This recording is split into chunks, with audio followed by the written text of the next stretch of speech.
Hi everyone, it's Natalie here. Um, so a big shout out to the wonderful Jennifer Ball, who is my new friend.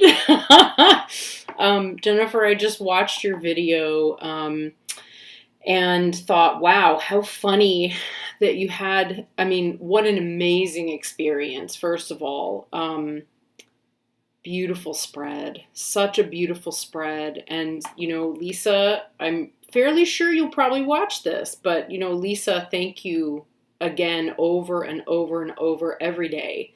Um, this has become a spread that's a part of my daily practice, and I'm extremely grateful for it. So, yeah, what an impact it has. And speaking of, I thought I would come in and tell you guys kind of a late night under the cover of darkness in the sunroom moment here.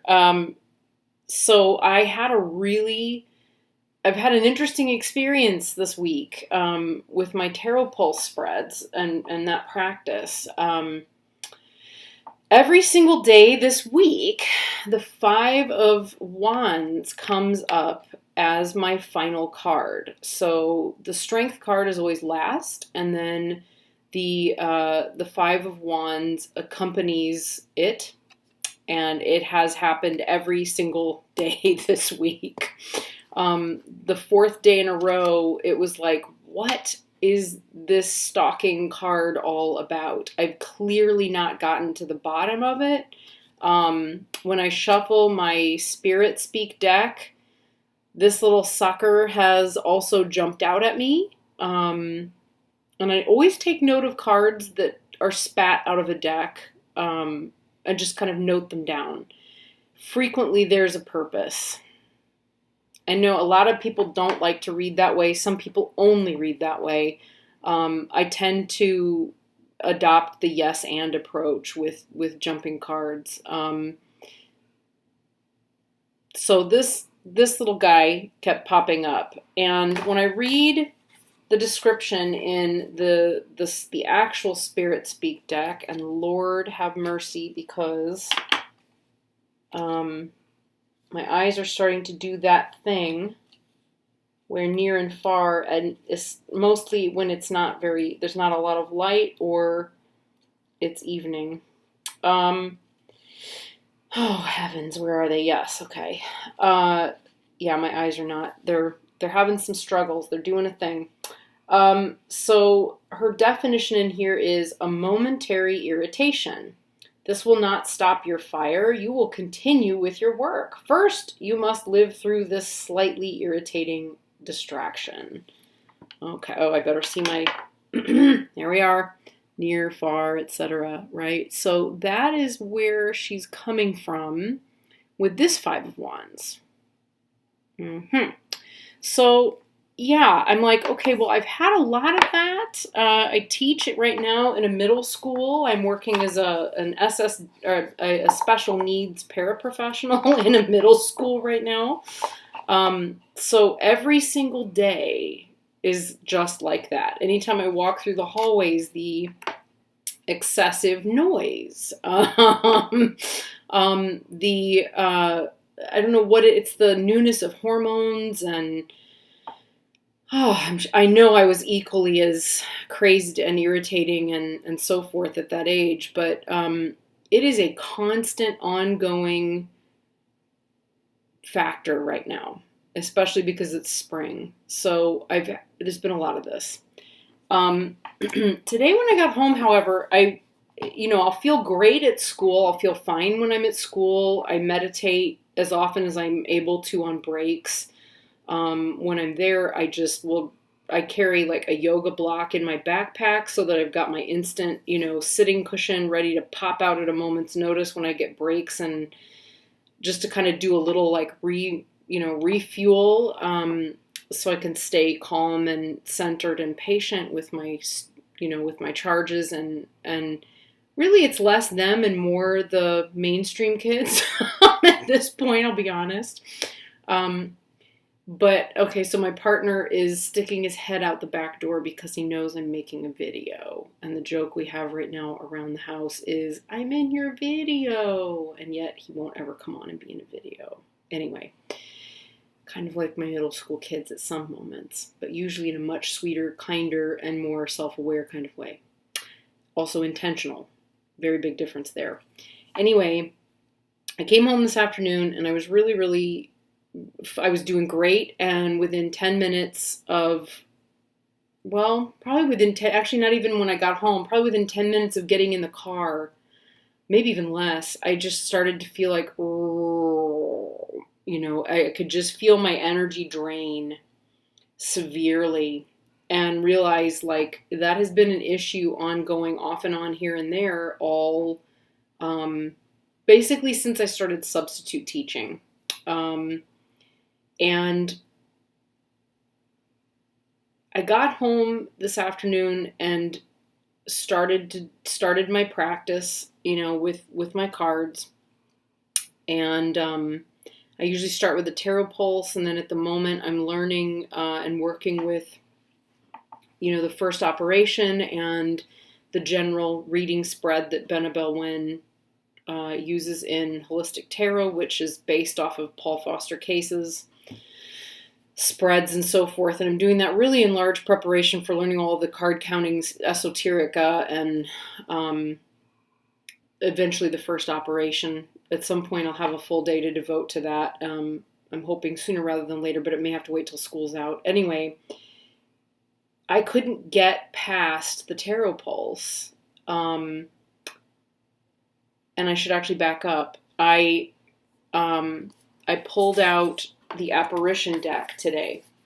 I love my Spirit Speak, the new one, but I was really missing the kind of the unique voice that apparition has. And I was watching Annika from Nobody Here talk about it this morning when I was out walking the dog, and it just made me miss it so much. She did this wonderful live stream, and she was reviewing and talking about the deck and kind of genius that Mary Elizabeth Evans has. So I pulled that one out, and lo and behold, what pops up in fourth place, but, the Five of Wands yet again.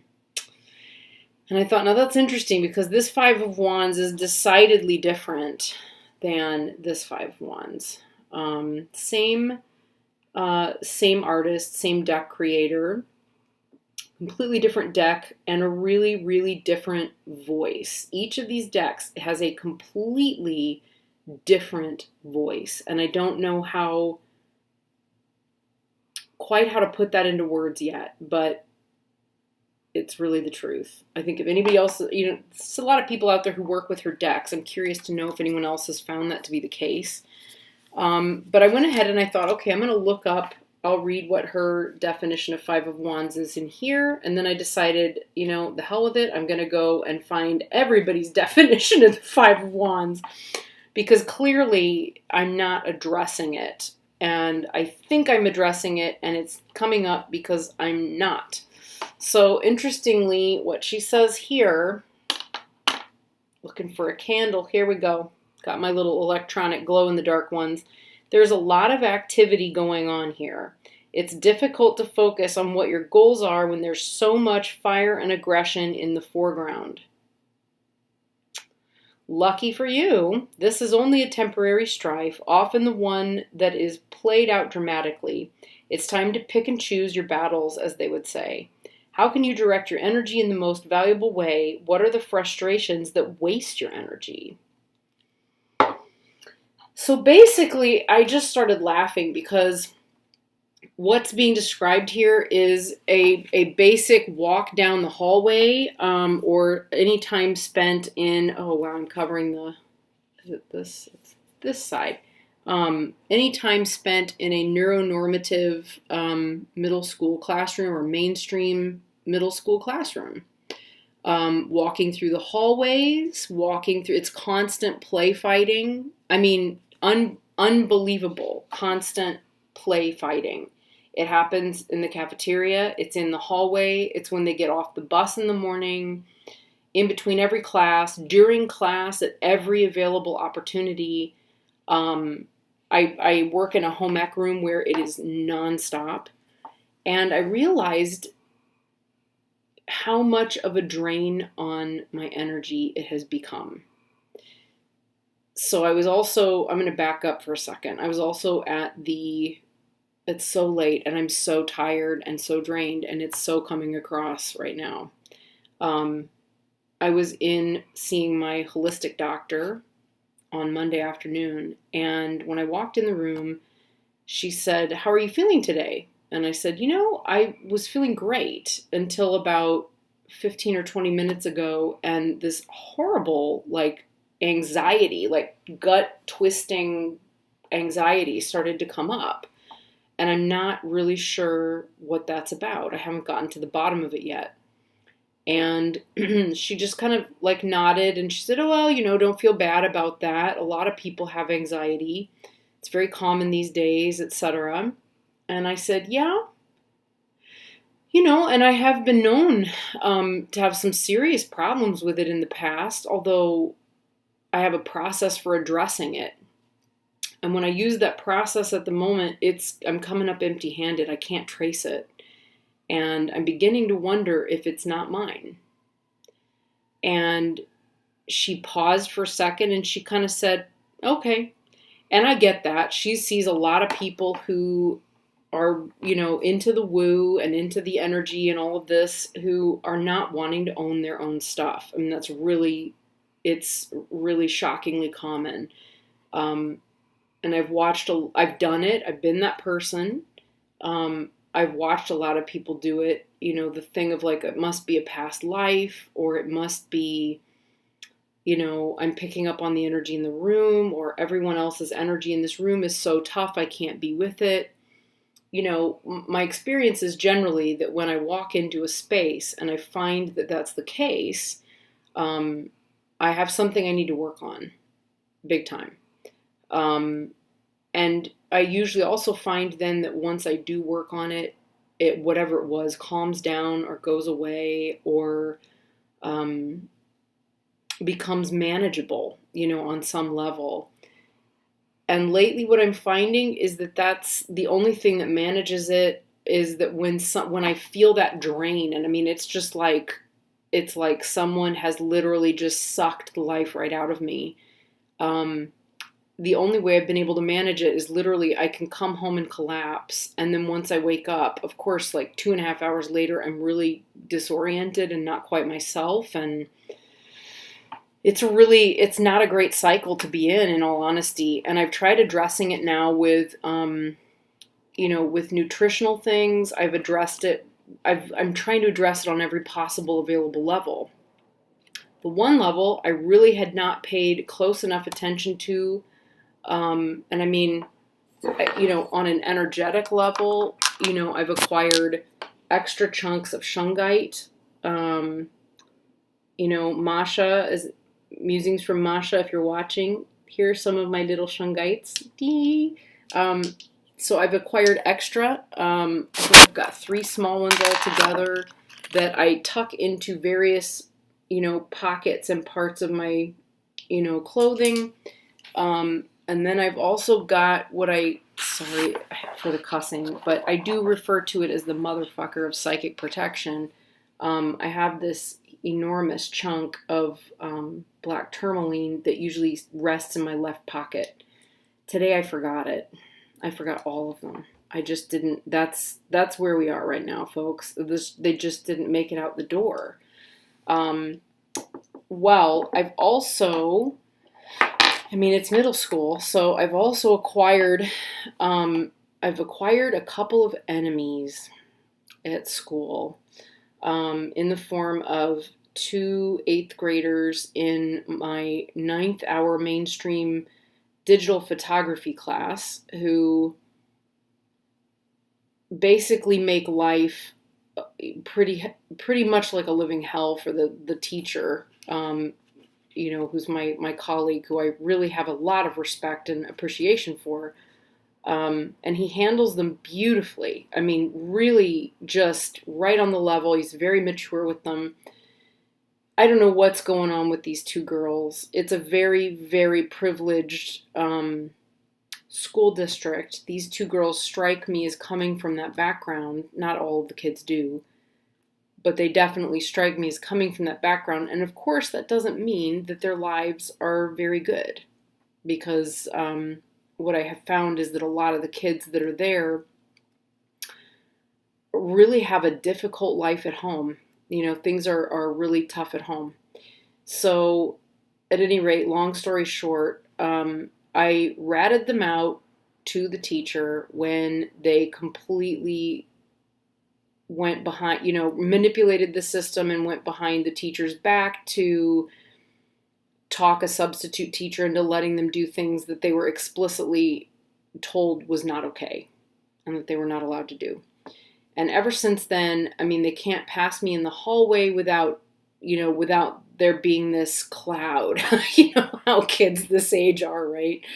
This cloud, this miasma of, negativity and, you horrible woman, we hate your guts, rah, rah, rah. And, I'm smiling and laughing about it because I remember that. I remember occasionally feeling that way. I don't know how like vile I was in terms of like directing it, but I'm sure I was pretty capable.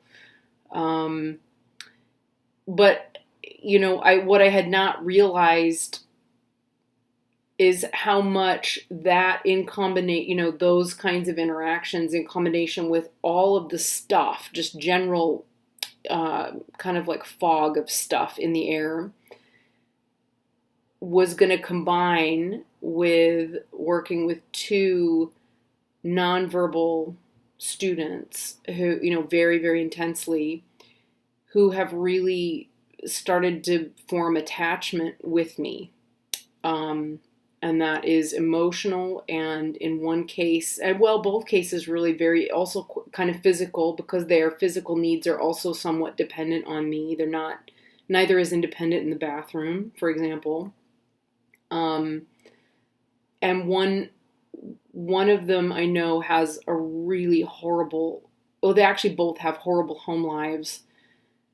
And I may represent to those two students like a very mom-like energy that is pretty patient and forgiving and encouraging and loving in ways that their families are not able to provide. In the case of the young woman, her mother died in November. Now imagine that. Imagine being 12, 13 years old, and your mother dies very suddenly of cancer. But then compound it with being nonverbal and physically disabled. And, that might give you some sense of what this young woman is experiencing. And we're talking about Mother's Day this week. So as I started to put all of those pieces together later this evening, it all started to make sense.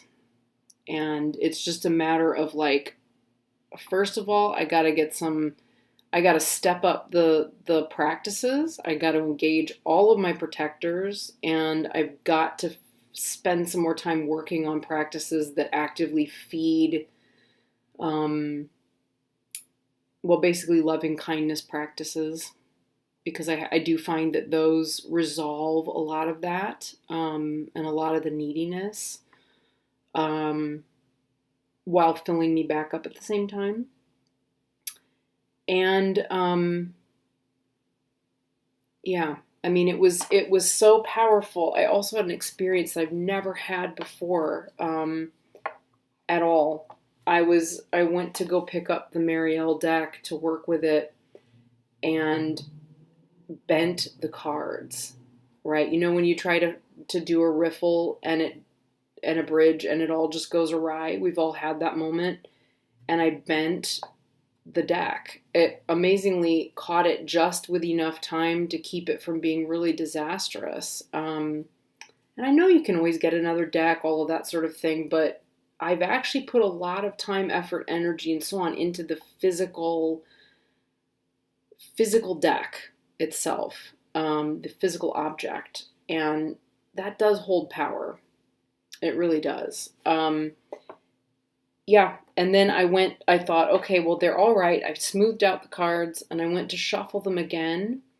I cannot tell you how it happened, but I ended up with somehow, I really don't know how this happened. They were flipped up. Some were upside down when I riffled them back together. Some were flipped upside down, as in, have to demonstrate. Like, you might have one that's right side up, and then the other one is on top of it upside down. So either way, when you're looking at the deck, you're seeing some that are like this, right? Front to back. But they were also reversals and so on. I don't read reversals. I mean, it was insane. And I just thought, okay, that is a sure sign that I felt like it was a kick in the ass. Like, you're not doing this. You don't have the energy to put into this, and we can't tell you anything you don't already know. Which is, put the fucking deck down, go take a bath, get out your essential oils, get out all of your tools, and take care of it. So I did.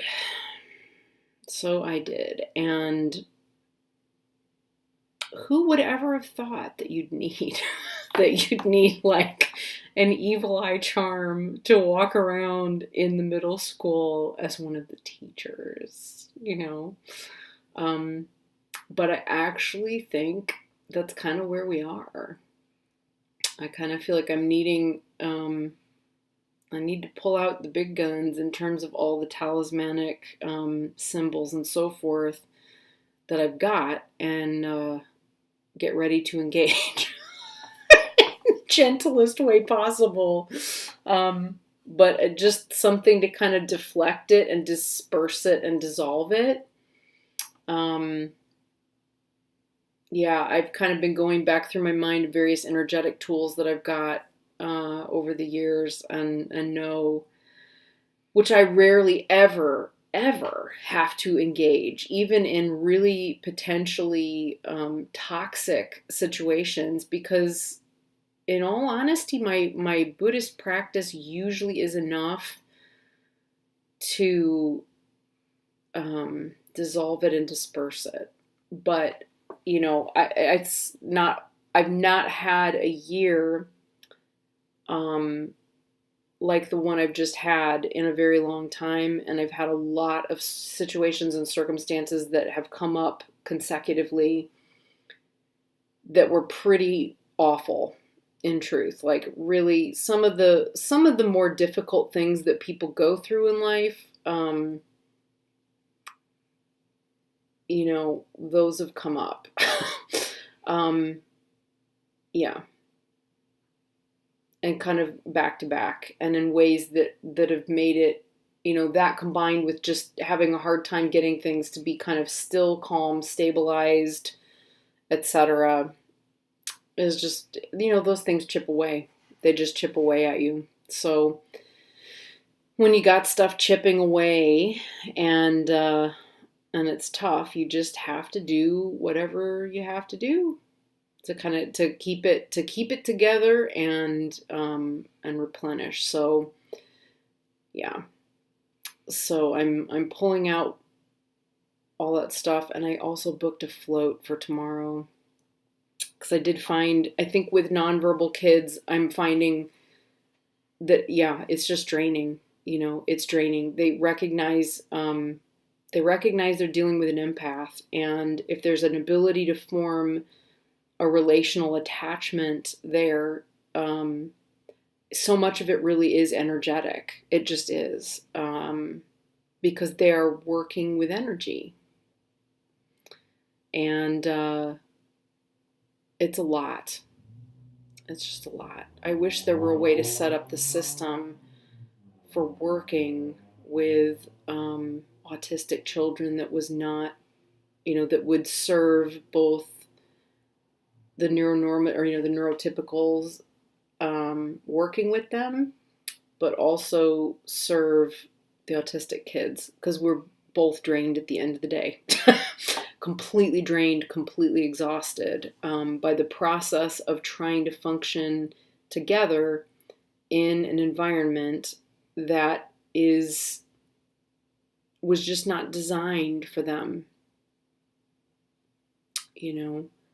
I find that it's easier to enter their world than it is and be a part of that, and then figure out how to transition back into my own, than it is to ask them to have to find a way to conform to ours. Does that make sense? I don't know if that makes sense. I think they're just speaking a different language. That's all. But that combined with the whole environment, wow. It's like basically it's this all day long. All day long. Lots and lots of drama that has no purpose at all. And it involves tons of screaming and it's really something. It's really something. Anyway, we all go through that at some point, and some of us go back. Some people, like my brother-in-law, who is also a teacher at this school, live there all the time and are absolutely amazing with it. But I know that he knows, and we all know, that he has a gift for doing that, and his gift is not my gift. My gift is not his gift.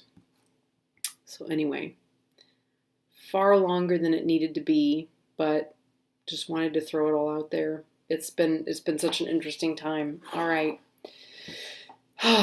So enjoy the Tarot Pulse, everybody, and hopefully I'll have something a little more coherent over the weekend when I'm a little more rested up. All right. Take care, and thank you again for watching, everyone. Bye.